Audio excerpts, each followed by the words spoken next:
এক নম্বর প্রশ্ন, আজব গ্রন্থে নিত্যতা স্থানীয় লোকদের নাম কি? উত্তর, এক নম্বর সালাবা বিন আমর, 2 নম্বর হারিসা বিন আমর, 3 নম্বর নাসর বিন আজাদ, 4 নম্বর ইমরান বিন আমর, 5 নম্বর জাফনা বিন আমর। 2 নম্বর প্রশ্ন, সালাবা বিন আমর কোথায় বসতি স্থাপন করেন? উত্তর হবে মদিনায়।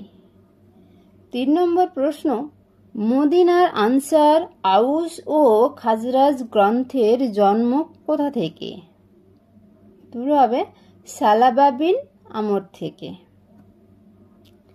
4 নম্বর প্রশ্ন, লাখাম ও জুজাম গ্রন্থের বিখ্যাত ব্যক্তি কে? উত্তর হবে নাসর বিন রাবিয়া।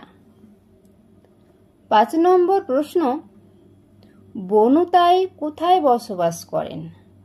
উত্তর হবে আজা ও সালমা নামের 2 পাহাড়ের মাঝে বনু তাই বসবাস করেন। 6 নম্বর প্রশ্ন, কিন্দা গ্রন্থের বসবাস স্থল কোথায়? উত্তর হবে বাহরাইন। 7 নম্বর প্রশ্ন, কিন্দা গ্রন্থ কোথায় রাষ্ট্র প্রতিষ্ঠা করেন? উত্তর হবে নাজদে। 8 নম্বর প্রশ্ন, আরবে মুস্তারিবার প্রধান পূর্বপুরুষ কে ছিলেন? উত্তর হবে ইব্রাহিম আলাইহিস সালাম।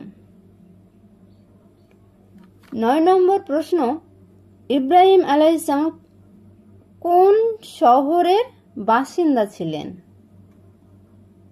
উত্তর হবে ইরাকের উর শহরের বাসিন্দা ছিলেন। 10 নম্বর প্রশ্ন, উর শহর কোথায় অবস্থিত? উর শহরটি ফোরাত বা ইউফ্রেটিস নদীর তীরে কুফার কাছে অবস্থিত। আজ এই পর্যন্ত, আবার পরের ভিডিওতে আলোচনা করব।